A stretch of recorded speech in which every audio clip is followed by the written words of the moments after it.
mañana es el rumbo. A las 10:41 aquí en el rumbo de la mañana, que es el rumbo del país, tenemos el placer de recibir a Clery Pérez. Ella es la presidenta de la Sociedad Dominicana de Infectología.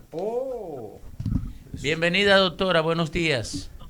Buenos días, gracias por la invitación. Doctora, bueno, estamos aquí dialogando y opinando sin saber mucho de esta decisión del Gabinete de Salud y el Ministerio.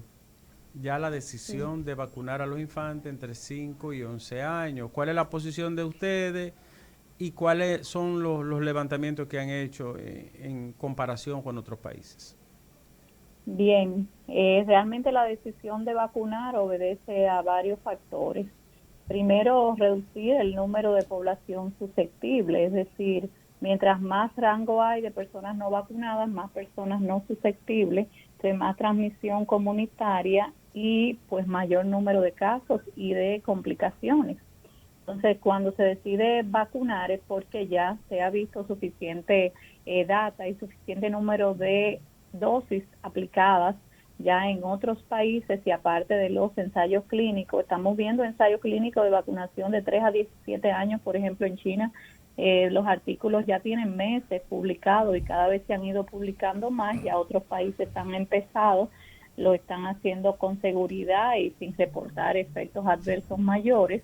Entonces consideramos que sí, que realmente es el momento de nosotros ampliar nuestra base de población inmunizada a fines de reducir no solamente las infecciones, sino también las complicaciones, y recordar que cualquier persona, independientemente de su edad, que tenga esta enfermedad infecciosa transmitida por vía respiratoria puede contagiar a los demás, y que ahora mismo los niños que habían estado confinados y tenían menos exposición con la entrada a clases, pues ya ustedes ven que a cada momento estamos viendo brotes, el cierre de centros educativos, precisamente porque ha aumentado la transmisión en esta población. Doctora, buenos días. Los niños siguen siendo, como usted señala, y más ahora con la apertura, un poderoso vector de transmisión. Afortunadamente, y es una pregunta, afortunadamente se mantienen todavía las tasas de complicaciones, de bajas complicaciones a nivel de población infantil, o con la aparición de nuevas cepas la población infantil se encuentra más expuesta, que no tanto como vector, sino para tener, digamos, los síntomas de la enfermedad. La estimación del riesgo en población pediátrica ha ido variando desde el inicio de la pandemia hasta la actualidad. Relativamente es una población con bajo riesgo de complicaciones, pero no exenta. Al principio de la pandemia, fíjese que decíamos, no hay mortalidad en niños. Correcto. Los niños le dan muy leve, los niños, a medida que fue aumentando el número de niños afectados, si bien proporcionalmente al riesgo de los adultos y sobre todo de los adultos mayores puede parecer ínfimo, pero en realidad pues cualquier vida infantil que se pierda, y sobre todo si tienen complicaciones y secuelas a largo plazo, es mucho y es inaceptable. De hecho, vemos que en otras enfermedades donde tienen aún menos mortalidad en niños, estamos vacunando desde hace décadas. Entonces, en el caso del SARS-CoV-2 y de la COVID-19, no puede ser la excepción. Realmente nosotros hemos visto, yo particularmente que ni siquiera veo niños, pero trabajo en una unidad de COVID, me tocó acompañar a los pediatras y ver cómo moría una niña de 2 años. O sea, esto para nosotros fue algo muy chocante, y de verdad que estamos viendo en los diferentes países los reportes no solamente de muerte, sino y de internamiento, sino también de síndrome inflamatorio multisistémico. Entonces es algo que debe hacerse para proteger al niño, pero también para proteger el entorno del niño. Mientras más personas inmunizadas, mientras más personas vacunadas, menos número de casos y menos posibilidad de que esa gente se contagie. Doctora, ¿y se utilizará la misma red para administrar la vacuna a los niños que se ha estado utilizando para administrar la vacuna a los adultos? Miren, la parte logística, en la reunión que nosotros fuimos invitados y formamos parte de un consenso y se dio la opinión técnica y se presentaron datas, realmente se quedó que las autoridades iban a definir esa parte. O sea, la parte de la logística, de cómo lo van a hacer, de qué días lo van a hacer, surgieron algunas opiniones, ¿verdad? Considerando que la vacunación del niño, el niño debe ir acompañado de su tutor y todo lo demás. O sea, es un poquito diferente a lo de adultos, pero la verdad es que ellos quedaron de informarnos a nosotros cómo iba a ser la logística. Ya hay que esperar que ellos informen. Le sugiero por aquí que lo hagan en los parques para que los niños estén en un ambiente relajado y tengan la posibilidad de ver a los otros haciéndolo y sientan mayores seguridad. Sí, pero recuerden también que los niños son expertos en vacunas, porque los niños desde que nacen se están poniendo vacunas. Y es verdad, yo recuerdo cuando yo era niña, ¿verdad? Me daba ganas de huir y de correr cada vez que me iban a poner una vacuna, pero lo cierto es que los niños están más acostumbrados a las vacunas que los mismos adultos. Sí, los adultos quizá hemos fallado en no insistir en la vacunación del adulto. Por ejemplo, por poner un solo ejemplo, tétano, que debe ponerse un refuerzo cada 10 años, los adultos nos recuerdan que deben ponerse ese refuerzo y muchas veces los médicos de adultos también nos recordamos que debemos hablarle de eso a los pacientes. Y da pena como, por ejemplo, el tétano, ya ni siquiera lo que se mueren son los niños, son los mayores de 50 años que han ido perdiendo la inmunidad que adquirieron con la vacunación en la infancia. Sí, o sea, pero que los adultos deben tener eso en cuenta. Pero no es ocioso lo que estoy diciendo por lo siguiente, No, está doctora. muy bien, está Mire, muy bien, claro. sí, porque hay un elemento que afecta ahora mismo. Usted sabe que los niños están muy conectados a las redes. Ajá. Y un viaje de gente irresponsable utilizan los medios de comunicación y las redes para divulgar leyendas respecto a la vacuna del COVID. Y eso lo absorben los niños.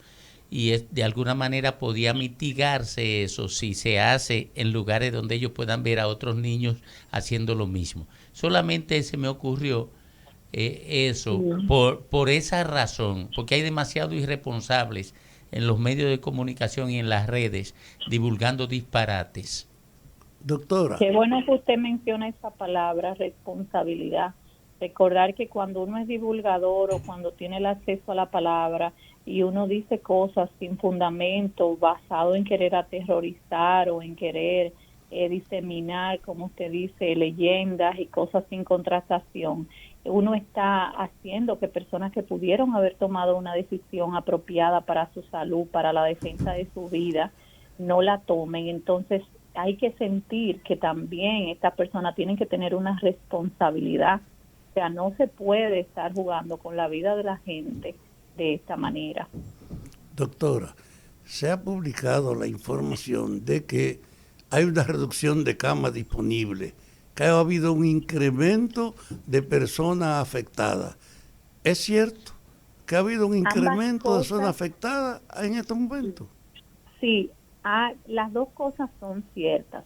O sea, en principio, cuando tuvimos pues la tercera ola hace unos meses y tuvimos tantos casos, pues se aumentaron el número de camas. Luego, al sufrir el descenso que habíamos tenido, pues en algunos centros cierran el número de camas porque se entendía que era una situación controlada y como había déficit para atender a otro tipo de patologías y de pacientes, pues entonces se cierran esas camas para ese fin y se abren para otros fines. Entonces, eso pasó.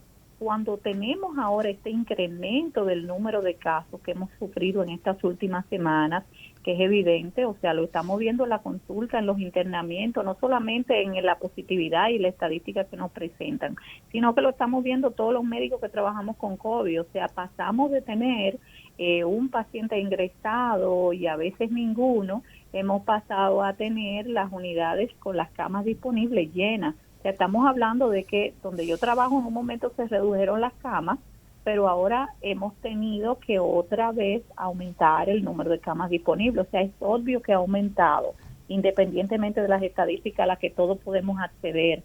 Es evidente que sí. O sea, que ambas cosas se han producido. En principio hubo una reducción, luego ante el incremento del número de camas, entonces se está yendo a la dirección contraria. Otra vez a abrir áreas de COVID que estaban cerradas. Doctora, ¿se mantiene la correlación entre con relación a la población interna, ya sea en UCI o interna por el tema de COVID, entre vacunados y no vacunados? ¿La prevalencia se mantiene con incidencia de población no vacunada con mayoría de casos? Miren, esto es una pregunta muy interesante porque justamente parte de la gente que se dedica, ¿no?, a hablar de noticias falsas, de bulos, etcétera, es que dicen que hay un gran número de vacunados ingresados. Y no es así. La mayoría de los que están ingresados y que están en condiciones graves, por lo menos con enfermedad crítica y en ventilación, son personas no vacunadas. Ahora bien, también tenemos personas que sí se han vacunado, que tienen muchos factores de riesgo, sobre todo personas con obesidad, algunos con tumores, en quimioterapia. Hemos tenido casos así, pues que sí que tienen su esquema de vacunación completo y se ingresan. Pero lo cierto es que estas personas casi nunca llegan a ventilación ni a mortalidad.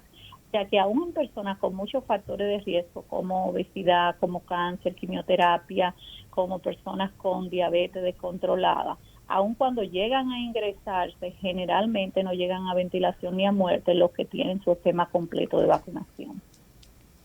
Bueno, doctora, le agradecemos sobremanera, doctora Clevy Pérez, presidenta de la Sociedad Dominicana de Infectología. Muchas gracias por compartir. Quiero aprovechar 30 segundos para decir una cosa, Adelante. y es a las mujeres embarazadas.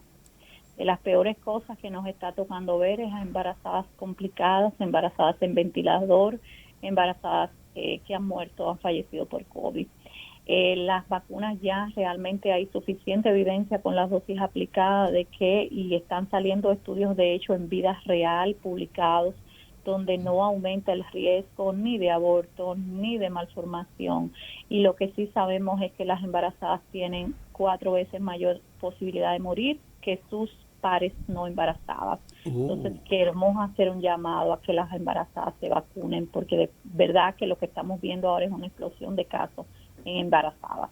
Bueno, pues muchas gracias por esa anotación final, que ha generado muchos mitos también, y historietas de que no deben de vacunarse, pero todo eso sin sustento, nada más por opiniones y videos que ven.